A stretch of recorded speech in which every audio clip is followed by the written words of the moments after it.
안녕하세요, 여러분. 혹시 밤마다 이유 없이 몸이 가려워 잠을 설친 적 있으신가요? 특정 부위가 계속 신경 쓰여 긁어도 가려움이 사라지지 않는 그 답답함 느껴보신 적 있으시죠?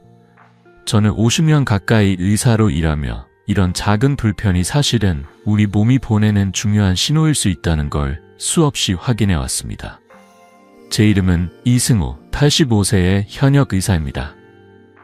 오늘 이 영상에서 제가 수십 년간의 경험으로 발견한 노인 가려움증의 5가지 위험 신호와 그 뒤에 숨은 심각한 건강 문제를 여러분과 나누고자 합니다.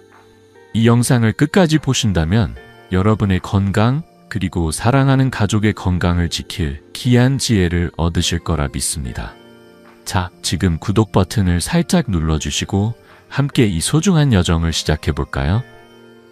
저는 50년 넘게 의료 현장에서 특히 노인 환자분들과 깊이 소통하며 그분들의 삶을 지켜왔습니다. 지금까지 3만 명이 넘는 환자분들을 진료하며 깨달은 한 가지는 작은 증상이 큰 병을 미리 알려주는 신호등이라는 점입니다. 가려움증, 언뜻 보기에 대수롭지 않을 수 있죠. 나이 들면 피부가 건조해지는 거야 라며 넘기기 쉽습니다. 하지만 제 경험상 몇 주 이상 지속되는 가려움증, 특히 특정 부위에서만 나타나는 가려움증은 단순한 피부 문제가 아닐 가능성이 큽니다. 때로는 생명을 위협하는 질환의 첫 번째 경고일 수 있죠. 이 영상은 여러분이 그런 신호를 놓치지 않고 제때 대처할 수 있도록 돕는 시간입니다. 특히 65세 이상이신 분들 또는 부모님의 건강을 챙기시는 자녀분들께 꼭 필요한 이야기입니다. 제 진료실에 찾아오셨던 72세 김명순 할머니의 이야기가 떠오릅니다. 할머니는 어느 날 오른쪽 귀 뒤가 몇 달째 가려워 견딜 수 없다고 하셨어요. 박사님, 샴푸도 바꿔보고 연고도 발랐지만 도무지 나아지질 않아요. 밤마다 긁다 피가 나요. 할머니의 눈에는 피로와 걱정이 가득했죠.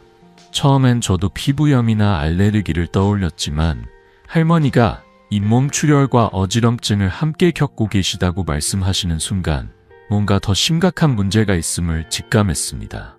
결국 검사를 통해 밝혀진 건 만성 백혈병이었어요. 다행히 가려움증을 무시하지 않으셨기에 조기에 발견했고 치료로 건강을 되찾으셨습니다. 할머니는 지금 손주들과 공원에서 웃으며 산책하신다고 하시죠. 이런 이야기가 오늘 영상의 시작입니다. 김영순 할머니처럼 가려움증이라는 작은 신호를 통해 큰 병을 막을 수 있었던 분들의 사례를 하나씩 나눠드릴게요. 이 영상은 단순히 정보를 드리는 데 그치지 않습니다. 여러분이 자신의 몸을 더 잘 이해하고 건강을 지킬 실질적인 방법을 찾으실 수 있도록 돕고 싶습니다. 자, 본격적으로 첫 번째 사례를 깊이 들여다보기 전에 한 가지 약속드릴게요. 오늘 여러분께 드리는 이야기는 복잡한 의학 용어나 어려운 처방이 아닙니다. 누구나 이해하고 바로 실천할 수 있는 따뜻하고 실용적인 지혜입니다. 준비되셨나요? 그럼 첫 번째 위험 신호부터 함께 알아볼까요? 여러분, 귀 뒤가 간지러워 손이 자꾸 가본 적 있으신가요? 대수롭지 않게 여기고 넘어갈 수도 있는 그 느낌. 혹시 우리 몸이 보내는 조용한 외침일지도 모릅니다. 제 진료실에 찾아오셨던 72세 김명순 할머니의 이야기가 바로 그 시작입니다. 할머니는 어느 날 오른쪽 귀 뒤가 몇 달째 가려워 견딜 수 없다고 하셨어요. 박사님, 이게 뭐예요? 샴푸도 바꿔보고 약국에서 연고도 사발랐지만 전혀 나아지질 않아요. 밤마다 긁다 보니 피까지 나요. 할머니의 목소리엔 지침과 불안이 섞여 있었죠. 그 표정을 잊을 수가 없습니다. 손주들과 시간을 보내고 싶어도 가려움증 때문에 잠을 못 자니 하루하루가 피곤하다고 하셨어요. 처음엔 저도 피부염이나 알레르기일 거라 생각했습니다. 나이 들면 피부가 건조해지면서 가려움증이 생기는 경우가 흔하니까요. 그래서 할머니께 최근 생활 변화를 물어봤죠. 새 비누를 썼는지, 귀걸이를 바꿨는지, 혹시 새 음식을 드셨는지. 하지만 별다른 변화는 없었어요. 그러다 할머니가 무심코 덧붙인 한마디가 제 귀를 사로잡았습니다. 박사님, 요즘 잇몸에서 자꾸 피가 나고 몸에 멍도 쉽게 생겨요. 가끔 어지럽기도 하고요. 그 순간 저는 직감했죠. 이건 단순한 피부 문제가 아니구나. 김영순 할머니는 평생 건강하시던 분이셨어요. 동네에서 손주들 자랑하며 경로당에서 친구들과 웃음꽃을 피우시던 분이죠. 그런데 몇 달째 이어진 가려움증은 할머니의 일상을 서서히 망가뜨리고 있었습니다. 박사님, 이 나이에 뭐 큰 병이겠어요. 그냥 나이 탓인가 보다 했죠. 그렇게 말씀하시며 웃으려 했지만 눈가엔 걱정이 가득했어요. 저는 할머니 손을 잡고 말씀드렸습니다. 할머니, 우리 몸은 늘 신호를 보내요. 이 가려움증이 뭔가를 말하려는 걸지도 몰라요. 함께 찾아봅시다. 저는 즉시 혈액 검사를 권했어요. 사실 기디 가려움증이 심각한 병과 연결될 거라고는 할머니도 저도 처음엔 상상하지 못했죠. 하지만 검사 결과는 충격적이었습니다. 만성 백혈병. 할머니의 혈액 속엔 비정상적인 세포들이 자라고 있었고 그 세포들이 피부신경을 자극해 귀 뒤에 끊임없는 가려움증을 일으킨 거였어요. 할머니는 결과를 듣고 한동안 말을 잇지 못하셨어요. 박사님, 이 나이에 암이라니 제가 잘못한 게 있나요? 그 말씀에 저도 가슴이 먹먹했죠. 하지만 곧바로 말씀드렸습니다. 할머니, 이건 누구 잘못도 아니에요. 그리고 다행히 조기에 발견했어요. 이제 함께 이겨낼 수 있어요. 김영순 할머니는 그 가려움증 덕분에 병을 일찍 발견할 수 있었어요. 만성 백혈병은 초기엔 증상이 뚜렷하지 않아 늦게 발견되는 경우가 많지만 할머니는 약물 치료를 시작하며 건강을 되찾으셨죠. 몇 달 뒤 할머니가 진료실에 다시 오셨을 때 그 밝은 미소가 아직도 기억에 남아요. 박사님, 요즘 손주들하고 공원에서 뛰어놀아요. 가려움증도 사라졌고 다시 웃을 수 있게 됐어요. 그 말씀을 들으며 저도 가슴이 따뜻해졌습니다. 작은 신호 하나가 할머니의 삶을 그리고 가족의 행복을 지켜준 거예요. 여러분, 이 이야기가 단순히 한 분의 사례에서 끝나는 게 아니에요. 귀뒤 가려움증은 드물지만 때로는 우리 몸이 보내는 중요한 경고일 수 있습니다. 특히 몇 주 이상 지속되고 다른 이상 증상이 동반된다면 절대 그냥 넘기지 마세요. 자, 이제 이 가려움증이 왜 생겼는지 그리고 어떤 신호를 놓치면 안 되는지 조금 더 깊이 알아볼까요? 다음으로 이 가려움증 뒤에 숨은 과학적 이유와 우리가 꼭 기억해야 할 교훈을 나눠드릴게요. 여러분, 김영순 할머니의 이야기를 들으며 가슴이 따뜻해지셨죠? 귀 뒤 가려움증이라는 작은 신호가 어떻게 할머니의 삶을 바꿨는지 정말 놀랍지 않으신가요? 하지만 이 가려움증이 왜 생겼는지 그리고 왜 우리가 이 신호를 절대 무시하면 안 되는지 조금 더 깊이 알아볼 시간입니다. 저는 50년 넘게 의사로 일하며 우리 몸이 보내는 신호를 읽는 게 얼마나 중요한지 수없이 확인해 왔습니다. 오늘 그 첫 번째 신호인 귀 뒤 가려움증 뒤에 숨은 과학적 이유와 여러분이 꼭 기억해야 할 교훈을 나눠드릴게요. 먼저 김영순 할머니의 가려움증은 만성 백혈병이라는 병에서 비롯됐습니다. 백혈병은 쉽게 말해 혈액세포가 비정상적으로 자라는 병이에요. 우리 몸의 혈액은 산소를 나르고 감염과 싸우는 중요한 역할을 하죠. 그런데 백혈병에서는 백혈구 같은 세포들이 잘못된 방식으로 늘어나면서 몸의 균형을 깨뜨립니다. 특히 만성 백혈병은 초기에 뚜렷한 증상이 거의 없어서 많은 분들이 모르고 지내다 뒤늦게 발견하곤 해요. 하지만 드물게 이 병은 피부 가려움증 같은 신호를 보냅니다. 왜 그럴까요?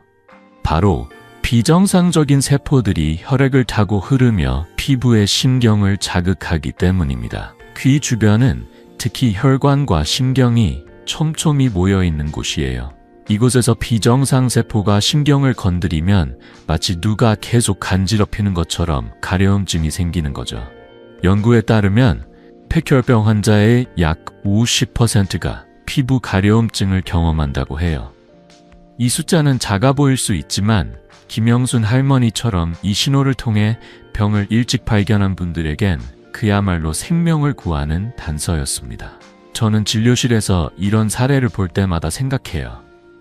우리 몸은 정말 똑똑하다고. 문제가 생기면 이렇게나 조용히 하지만 분명히 도움을 요청하는 거예요. 그렇다면 김영순 할머니의 가려움증이 특별했던 점은 뭘까요? 바로 그 가려움증이 몇 주 이상 지속됐고 샴푸나 연고 같은 일반적인 방법으로 전혀 나아지지 않았다는 점이에요. 게다가 할머니는 잇몸 출혈, 쉽게 생기는 멍, 어지럼 같은 다른 증상도 함께 겪고 계셨죠. 이런 동반 증상들은 단순한 피부 문제가 아니라 몸속 깊은 곳에서 무언가가 잘못되고 있음을 알려주는 신호등이었어요.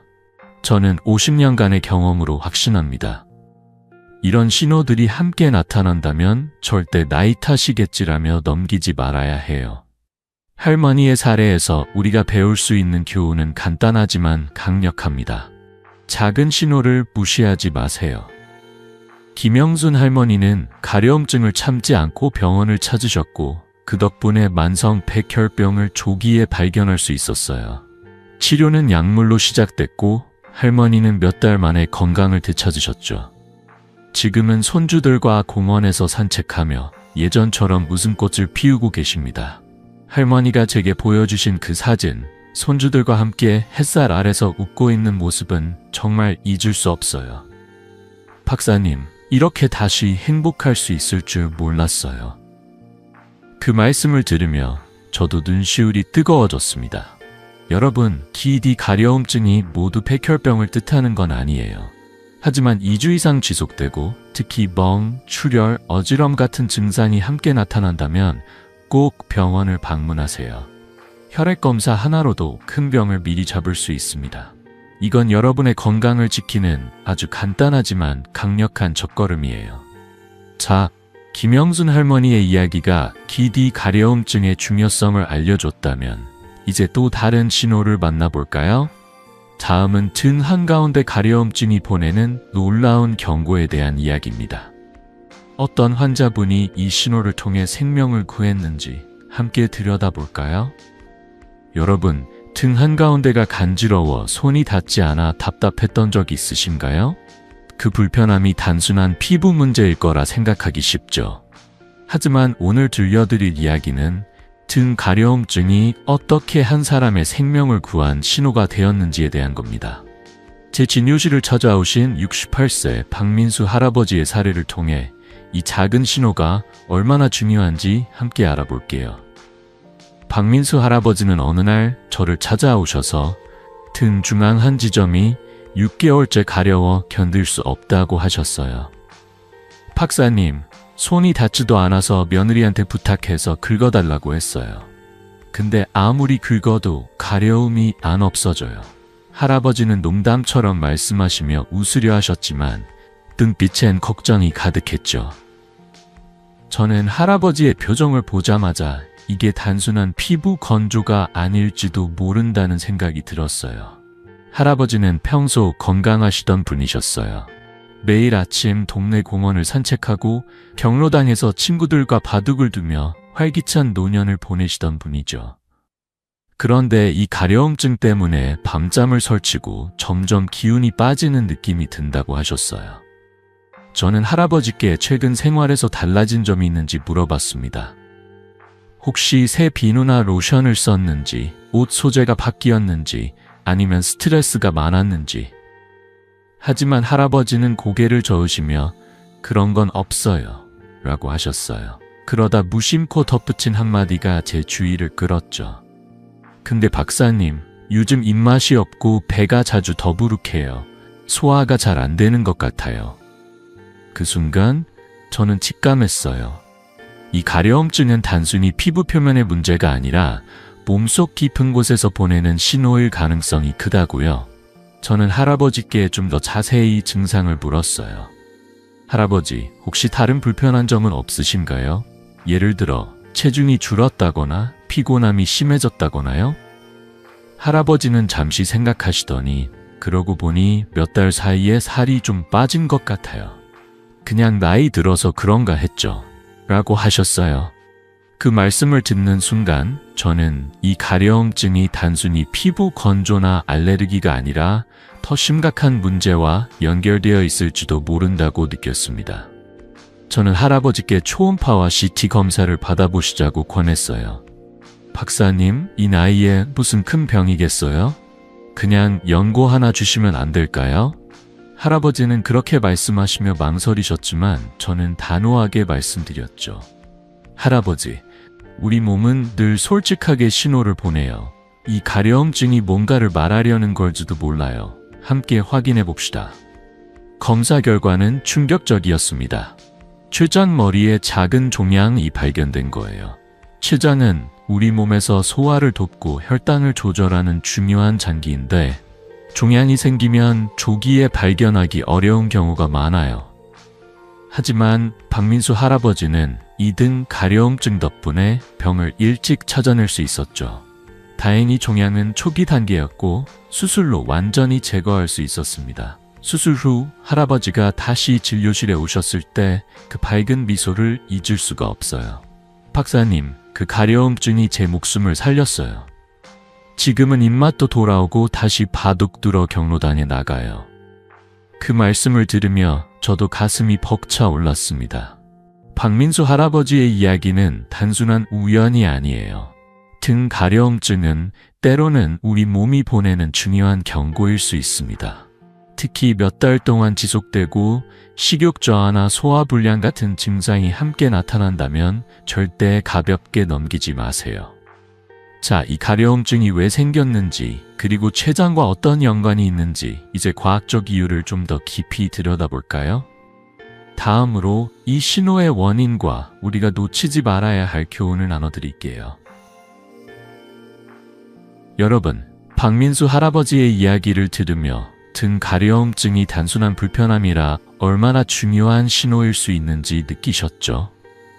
할아버지가 그 작은 신호를 무시하지 않고 병원을 찾으신 덕분에 췌장 종양을 조기에 발견하고 건강을 되찾으셨어요.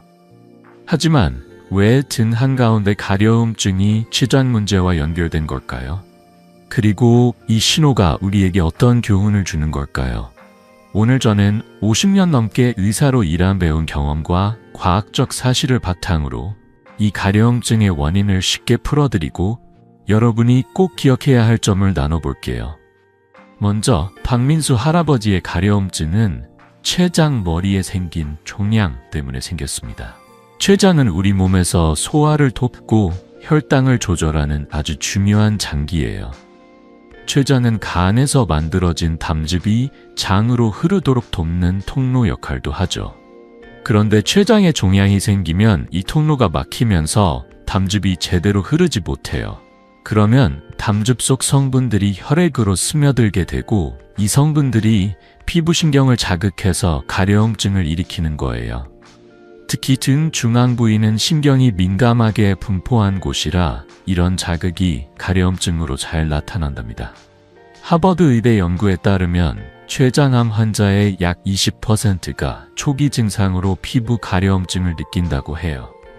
이 숫자는 작아 보일 수 있지만 박민수 할아버지처럼 이 신호를 통해 병을 일찍 발견한 분들에게는 생명을 구하는 단서였죠. 저는 진료실에서 이런 사례를 볼 때마다 우리 몸의 놀라운 지혜에 감탄해요. 췌장암은 초기엔 뚜렷한 증상이 없어서 발견이 늦어지기 쉬운 병이에요.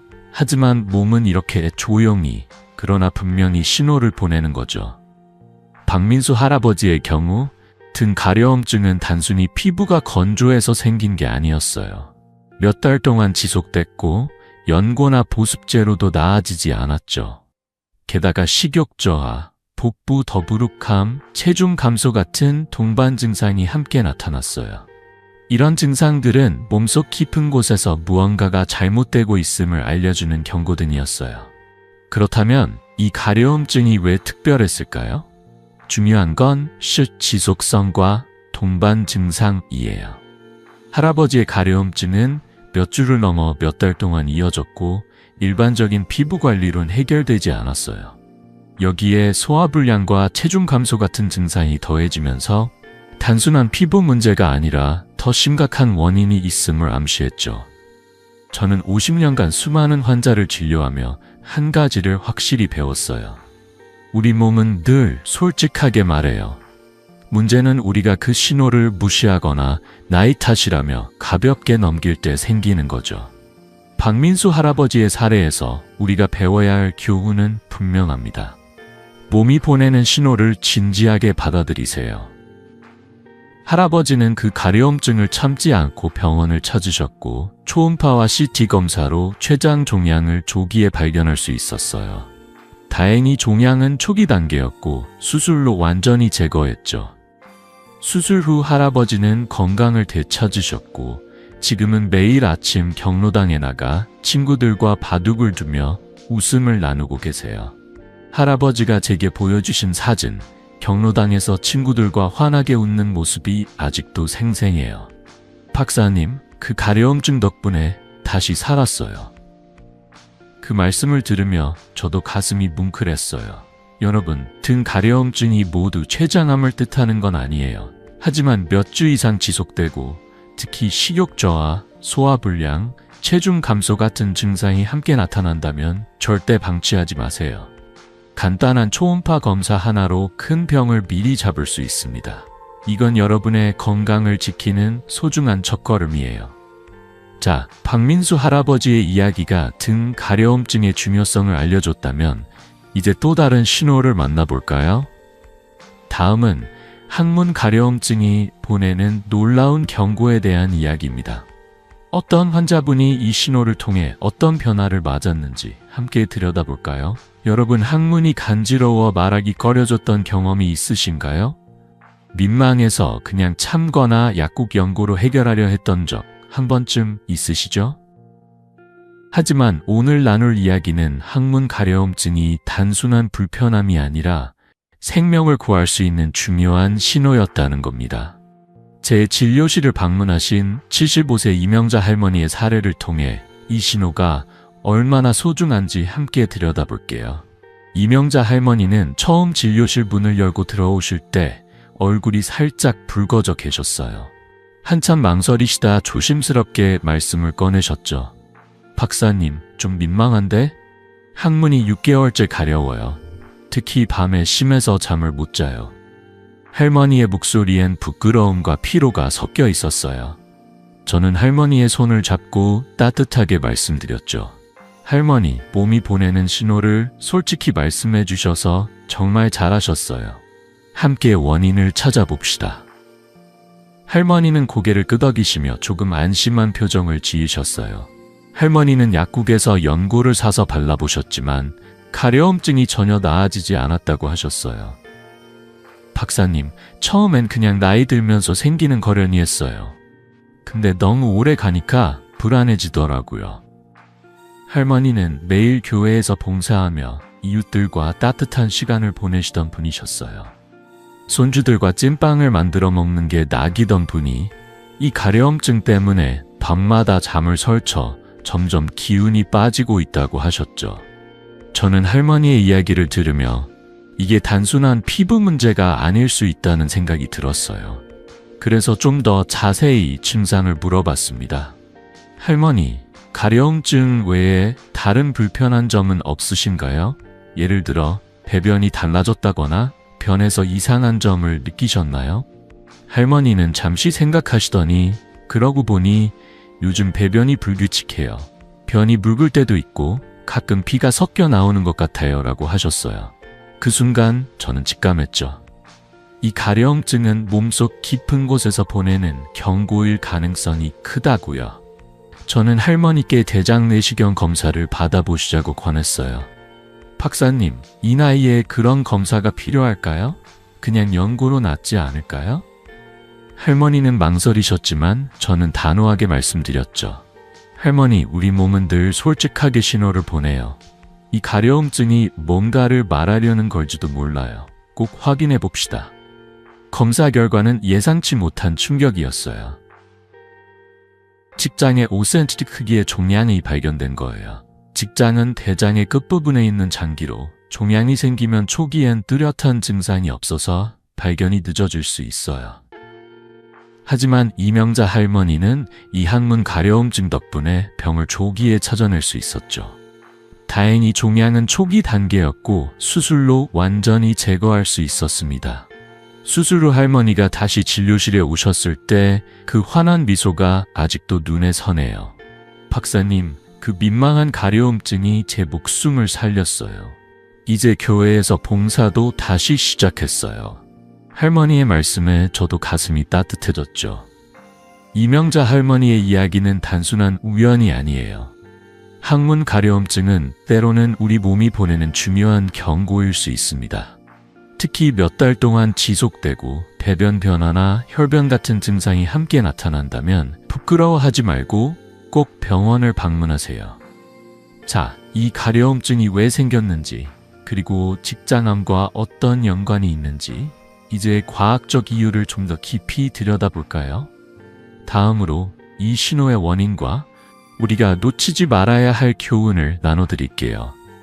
여러분, 이명자 할머니의 이야기를 들으며 항문 가려움증이 얼마나 중요한 신호일 수 있는지 느끼셨죠? 민망해서 말하기 어려운 증상이었지만 할머니가 용기를 내 병원을 찾으신 덕분에 직장암을 조기에 발견하고 건강을 되찾으셨어요. 하지만 왜 항문 가려움증이 직장암과 연결된 걸까요? 그리고 이 신호가 우리에게 어떤 교훈을 주는 걸까요?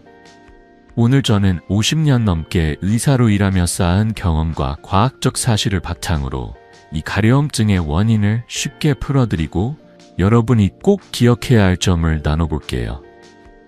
먼저 이명자 할머니의 가려움증은 직장에 생긴 종양 때문에 생겼습니다. 직장은 대장의 끝부분, 항문과 가까운 곳에 있는 장기예요. 이곳에 종양이 생기면 소화된 음식이 몸 밖으로 나가는 과정을 방해하거나 주변 신경을 자극할 수 있어요. 특히 항문은 신경이 아주 예민하게 분포한 부위라 작은 자극에도 민감하게 반응하죠. 직장암 종양이 신경 근처에 자리 잡으면 그 자극이 가려움증으로 나타날 수 있는 거예요. 대한소화기학회 자료에 따르면 직장암 환자의 약 15%가 초기 증상으로 항문 가려움증을 느낀다고 해요. 이 숫자는 작아 보일 수 있지만 이명자 할머니처럼 이 신호를 통해 병을 일찍 발견한 분들에게는 생명을 구하는 열쇠였죠. 저는 진료실에서 이런 사례를 볼 때마다 우리 몸의 지혜에 감탄해요. 직장암은 초기엔 뚜렷한 증상이 없어서 발견이 늦어지기 쉬운 병이에요. 하지만 몸은 이렇게 조용히, 그러나 분명히 도움을 요청하는 거죠. 이명자 할머니의 가려움증은 몇 가지 점에서 특별했어요. 첫째, 6개월 동안 지속됐고 약국 연고나 일반적인 피부 관리로는 전혀 나아지지 않았어요. 둘째, 배변이 불규칙해지고 변에 피가 섞이는 등의 동반 증상이 있었죠. 이런 증상들은 단순한 피부 문제가 아니라 몸속 깊은 곳에서 무언가가 잘못되고 있음을 알려주는 경고등이었어요. 그렇다면 이 가려움증이 왜 중요한 신호였을까요? 바로 지속성 동반 증상 때문이에요. 할머니의 가려움증은 몇 주를 넘어 몇 달 동안 이어졌고 특히 밤에 더 심해져 잠을 방해했어요. 여기에 변의 변화와 혈변 같은 증상이 더해지면서 단순한 피부 자극이 아니라 더 심각한 원인이 있음을 암시했죠. 저는 50년간 수많은 환자를 진료하며 한 가지를 확실히 배웠어요. 우리 몸은 늘 솔직하게 말해요. 문제는 우리가 그 신호를 부끄러워하거나 별거 아니겠지라며 넘길 때 생기는 거예요. 이명자 할머니의 사례에서 우리가 배워야 할 교훈은 강력합니다. 몸의 신호를 부끄러워하지 말고 진지하게 받아들이세요. 할머니는 항문 가려움증을 참지 않고 민망함을 무릅쓰고 병원을 찾으셨죠. 그 용기 덕분에 대장 내시경 검사로 직장암을 조기에 발견할 수 있었어요. 종양은 5cm 크기였지만 초기 단계였고 수술로 완전히 제거했어요. 수술 후 할머니는 건강한 생활을 되찾으셨고 지금은 매주 교회에서 봉사하며 이웃들과 따뜻한 시간을 보내고 계세요. 할머니가 제게 보여주신 사진, 손주들과 함께 찐빵을 만들며 웃는 모습이 아직도 생생해요. 박사님, 그 가려움증이 제 삶을 돌려줬어요. 그 말씀을 들으며 저도 눈시울이 뜨거워졌죠. 여러분, 항문 가려움증이 모두 직장암을 뜻하는 건 아니에요. 하지만 몇 달 이상 지속되고 특히 배변 변화나 혈변 같은 증상이 함께 나타난다면 부끄러워하지 말고 꼭 병원을 방문하세요. 대장 내시경 같은 간단한 검사로 큰 병을 미리 잡을 수 있습니다. 이건 여러분의 건강을 지키는 소중한 첫걸음이에요. 자, 이명자 할머니의 이야기가 항문 가려움증의 중요성을 알려줬다면 이제 또 다른 신호를 만나볼까요? 다음은 한쪽 종아리 가려움증이 보내는 놀라운 경고에 대한 이야기입니다. 어떤 환자분이 이 신호를 통해 어떤 변화를 맞았는지 함께 들여다볼까요? 여러분, 한쪽 다리가 이유 없이 간지러워 손이 자꾸 갔던 적 있으신가요? 벌레에 물린 걸까 하며 대수롭지 않게 넘긴 적 한 번쯤 있으시죠?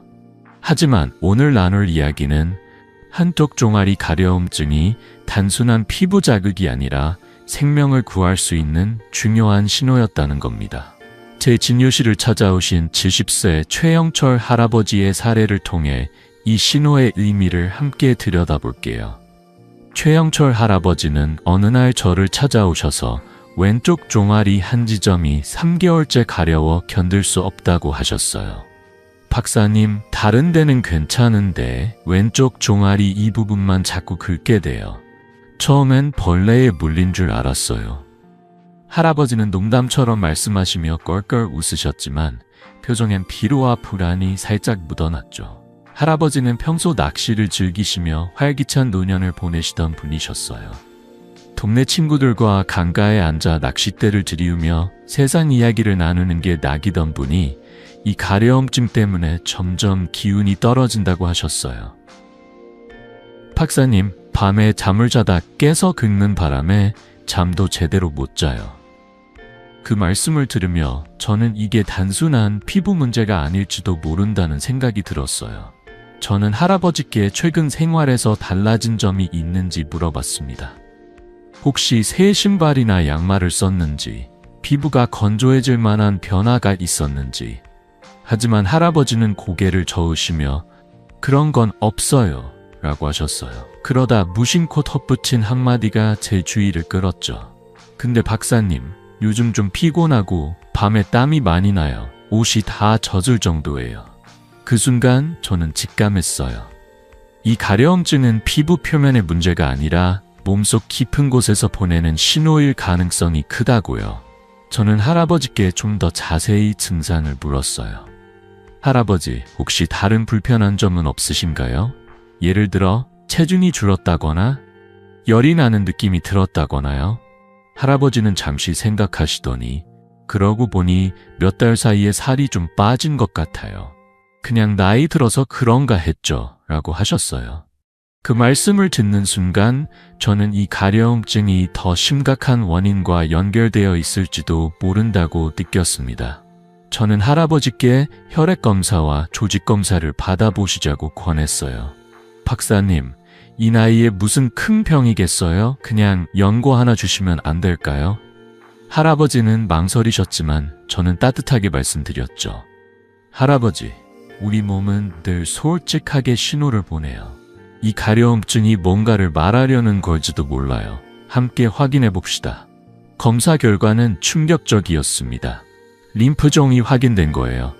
림프종은 우리 몸의 림프계, 즉 면역 체계를 담당하는 조직에 생기는 암이에요. 이 병은 초기엔 뚜렷한 증상이 없어서 발견이 늦어질 수 있지만 최영철 할아버지는 이 종아리 가려움증 덕분에 병을 조기에 찾아낼 수 있었죠.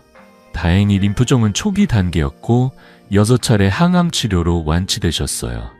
치료 후 할아버지가 다시 진료실에 오셨을 때 그 밝은 미소가 아직도 눈에 선해요.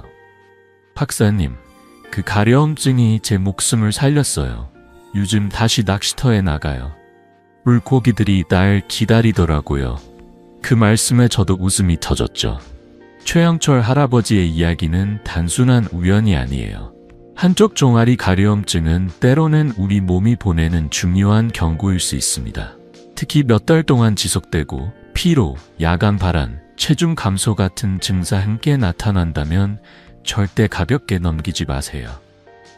자, 이 가려움증이 왜 생겼는지, 그리고 림프종과 어떤 연관이 있는지, 이제 과학적 이유를 좀 더 깊이 들여다볼까요?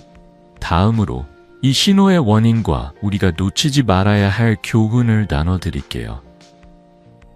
여러분, 최영철 할아버지의 이야기를 들으며 한쪽 종아리 가려움증이 얼마나 중요한 신호일 수 있는지 느끼셨죠?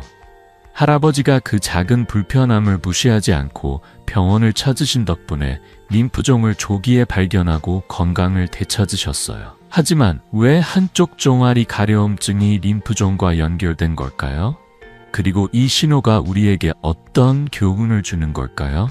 오늘 저는 50년 넘게 의사로 일하며 쌓은 경험과 과학적 사실을 바탕으로 이 가려움증의 원인을 쉽게 풀어드리고 여러분이 꼭 기억해야 할 점을 나눠볼게요. 먼저 최영철 할아버지의 가려움증은 림프종이라는 병 때문에 생겼습니다. 림프종은 우리 몸의 림프계, 즉 면역체계를 담당하는 조직에 생기는 암이에요. 림프계는 전신에 퍼져있는 림프절과 혈관으로 이루어져 있어서 감염과 싸우고 몸의 균형을 유지하는 데 중요한 역할을 하죠. 하지만 림프종이 생기면 비정상적인 세포가 림프절이나 혈관을 통해 퍼지면서 몸의 여러 부위를 자극할 수 있어요. 특히 종아리는 림프절과 혈관이 연결된 부위라 이런 비정상 세포가 피부신경을 건드리면 가려움증이 나타날 수 있는 거예요. 국제암연구소 자료에 따르면 림프종 환자의 약 30%가 초기 증상으로 피부 가려움증을 느낀다고 해요. 이 숫자는 꽤 크죠? 최영철 할아버지처럼 이 신호를 통해 병을 일찍 발견한 분들에게는 생명을 구하는 단서였습니다. 저는 진료실에서 이런 사례를 볼 때마다 우리 몸의 놀라운 지혜에 감탄해요. 림프종은 초기엔 뚜렷한 증상이 없어서 발견이 늦어지기 쉬운 병이에요. 하지만 몸은 이렇게 조용히, 그러나 분명히 도움을 요청하는 거죠. 최영철 할아버지의 가려움증은 몇 가지 점에서 특별했어요. 첫째, 왼쪽 종아리 한 지점에서 3개월 이상 지속됐고 연고나 일반적인 피부 관리로는 전혀 나아지지 않았어요. 둘째, 피로감, 야간 발한, 체중 감소 같은 동반 증상이 함께 나타났죠. 이런 증상들은 단순한 피부 문제가 아니라 몸속 깊은 곳에서 무언가가 잘못되고 있음을 알려주는 경고등이었어요. 그렇다면 이 가려움증이 왜 중요한 신호였을까요? 바로 지속성과 특정 부위의 특징 때문이에요. 할아버지의 가려움증은 한쪽 종아리 특정 부위에만 나타났고 몇 달 동안 계속됐어요. 게다가 피로, 밤에 옷이 젖을 정도로 나는 땀, 체중 감소 같은 증상이 더해지면서 단순한 피부 자극이 아니라 더 심각한 원인이 있음을 암시했죠. 저는 50년간 수많은 환자를 진료하며 한 가지를 확실히 배웠어요. 우리 몸은 늘 솔직하게 말해요. 문제는 우리가 그 신호를 별거 아니겠지라며 가볍게 넘길 때 생기는 거예요. 최영철 할아버지의 사례에서 우리가 배워야 할 교훈은 강력합니다. 몸의 신호를 진지하게 받아들이세요. 할아버지는 종아리 가려움증을 참지 않고 병원을 찾으셨고 혈액검사와 조직검사로 림프종을 조기에 발견할 수 있었어요. 다행히 병은 초기 단계였고 6차례 항암 치료로 완치되셨어요. 치료 후 할아버지는 건강한 삶을 되찾으셨고 지금은 다시 낚시터에 나가 강가에서 친구들과 웃음을 나누고 계세요. 할아버지가 제게 보여주신 사진, 낚싯대를 들고 환하게 웃는 모습이 아직도 생생해요. 박사님, 그 가려움증 덕분에 물고기랑 다시 만났어요. 그 말씀을 들으며 저도 가슴이 따뜻해졌죠. 여러분, 한쪽 종아리 가려움증이 모두 림프종을 뜻하는 건 아니에요. 하지만 몇 달 이상 지속되고 특히 피로, 야간 발한, 체중 감소 같은 증상이 함께 나타난다면 절대 가볍게 넘기지 말고 전문의를 찾아보세요. 혈액검사나 간단한 조직검사로 큰 병을 미리 잡을 수 있습니다.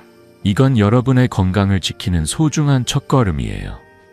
자, 최영철 할아버지의 이야기가 종아리 가려움증의 중요성을 알려줬다면 이제 또 다른 신호를 만나볼까요? 다음은 가슴 부위 가려움증이 보내는 놀라운 경고에 대한 이야기입니다. 어떤 환자분이 이 신호를 통해 어떤 변화를 받았는지 함께 들여다볼까요? 여러분, 가슴 부위가 이유 없이 간지러워 손이 자꾸 갔던 적 있으신가요? 피부가 건조한가 보다 하며 대수롭지 않게 넘긴 적 한 번쯤 있으시죠? 하지만 오늘 나눌 이야기는 가슴 부위 가려움증이 단순한 피부 문제가 아니라 생명을 구할 수 있는 중요한 신호였다는 겁니다. 제 진료실을 찾아오신 67세 정미경 할머니의 사례를 통해 이 신호의 의미를 함께 들여다볼게요. 정미경 할머니는 어느 날 저를 찾아오셔서 오른쪽 가슴 아래가 4개월째 가려워 견딜 수 없다고 하셨어요. 박사님, 발진도 없는데 계속 가려워요. 처음엔 그냥 피부가 건조한 줄 알았어요. 근데 요즘 보니까 피부가 좀 거칠어진 것 같아요. 할머니의 목소리엔 불안과 피로가 섞여 있었죠.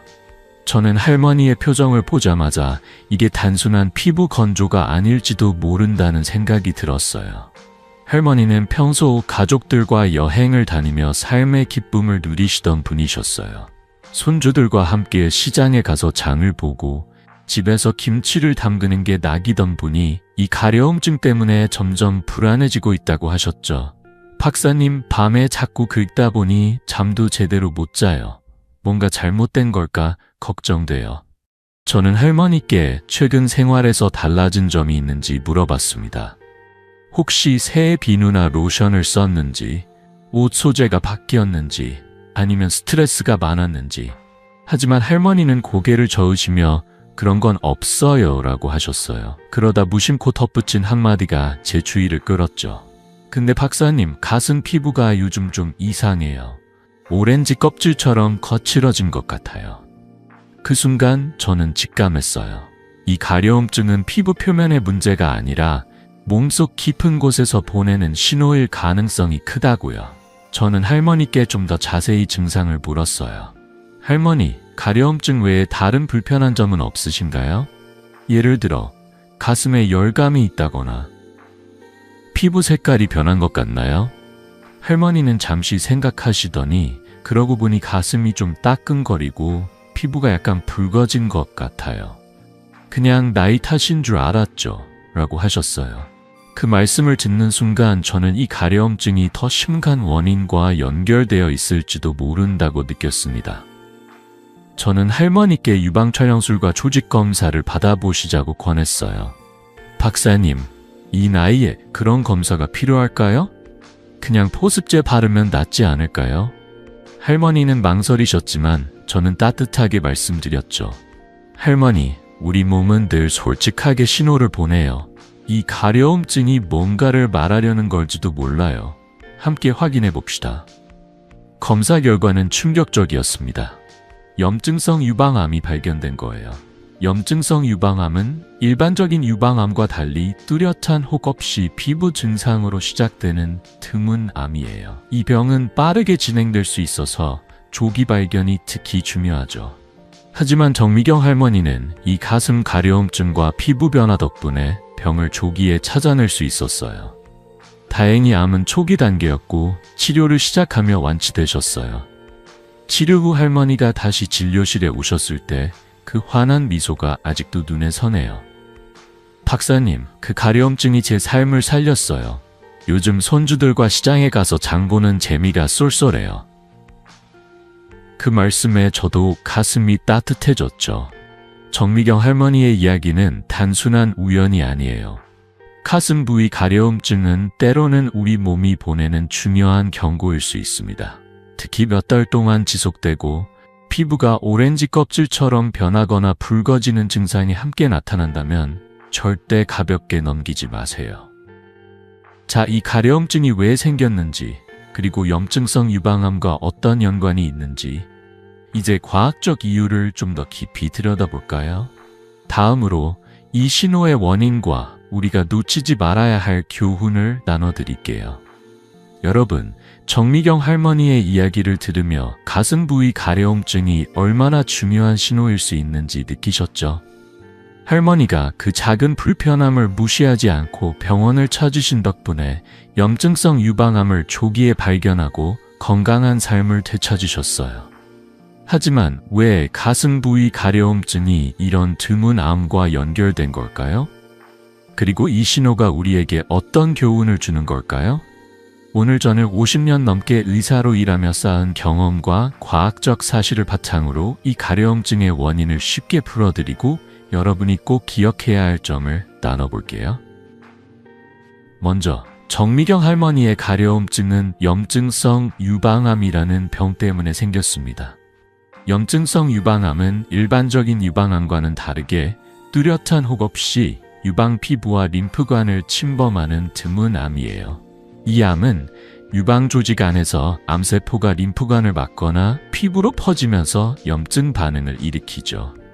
그 결과 피부가 가려워지거나 오렌지 껍질처럼 거칠어지고 붉어지거나 따끔거리는 증상이 나타날 수 있어요.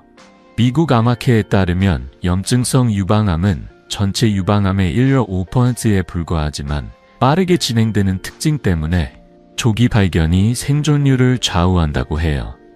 정미경 할머니처럼 이 신호를 통해 병을 일찍 발견한 분들에게는 생명을 구하는 단서였죠. 저는 진료실에서 이런 사례를 볼 때마다 우리 몸의 놀라운 지혜에 감탄해요. 염증성 유방암은 초기엔 뚜렷한 혹이 없어서 발견이 어려운 병이에요. 하지만 몸은 피부 가려움증이나 변화 같은 신호를 통해 조용히 도움을 요청하는 거죠. 정미경 할머니의 가려움증은 몇 가지 점에서 특별했어요. 첫째, 오른쪽 가슴 아래 특정 부위에서 4개월 이상 지속됐고 보습제나 일반적인 피부 관리로는 전혀 나아지지 않았어요. 둘째, 피부가 오렌지 껍질처럼 거칠어지고 약간 붉어지는 동반 증상이 있었죠.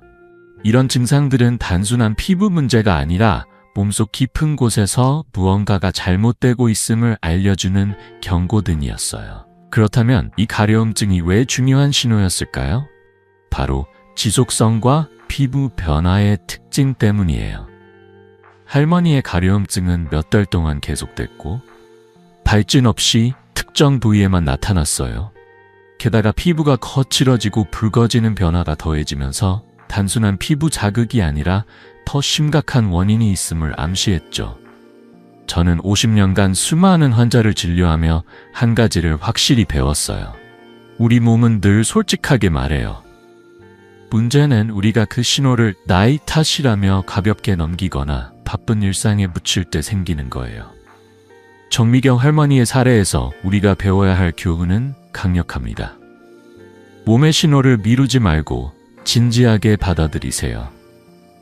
할머니는 가슴 가려움증과 피부 변화를 참지 않고 병원을 찾으셨고 유방 촬영술과 조직 검사로 염증성 유방암을 조기에 발견할 수 있었어요. 다행히 암은 초기 단계였고 치료를 통해 완치되셨어요. 치료 후 할머니는 가족들과 여행을 다니며 삶의 기쁨을 되찾으셨죠. 할머니가 제게 보여주신 사진, 손주들과 시장에서 장을 보며 웃는 모습이 아직도 생생해요. 박사님, 그 가려움증 덕분에 다시 가족과 행복을 나눌 수 있었어요. 그 말씀을 들으며 저도 눈시울이 뜨거워졌죠. 여러분, 가슴 부위 가려움증이 모두 염증성 유방암을 뜻하는 건 아니에요. 하지만 몇 달 이상 지속되고 특히 피부가 오렌지 껍질처럼 거칠어지거나 붉어지는 증상이 함께 나타난다면 절대 미루지 말고 병원을 방문하세요. 유방 촬영술 같은 간단한 검사로 큰 병을 미리 잡을 수 있습니다. 이건 여러분의 건강을 지키는 소중한 첫걸음이에요. 자, 정미경 할머니의 이야기가 가슴 가려움증의 중요성을 알려줬다면 이제 이 5가지 신호를 하나로 묶어 마무리할 시간입니다. 다음으로 이 5분의 공통점과 우리가 절대 잊지 말아야 할 메시지를 나눠드릴게요. 여러분, 오늘 함께 나눈 5분의 이야기를 되새겨보니 가슴이 참 따뜻해집니다. 김영순 할머니의 귀리 가려움증, 박민수 할아버지의 등 가려움증, 이명자 할머니의 항문 가려움증, 최영철 할아버지의 종아리 가려움증, 그리고 정미경 할머니의 가슴 가려움증까지 이 5분은 한 가지 공통점이 있어요. 바로 작은 가려움증을 무시하지 않고 몸의 신호를 진지하게 받아들여 생명을 구했다는 점이죠. 이분들의 가려움증은 뚜렷한 발진 없이 특정 부위에서만 나타났고 연고나 보습제로는 나아지지 않았어요. 게다가 피로, 체중 감소, 야간 발한, 체주말, 소화불량 같은 동반 증상이 함께 있었죠.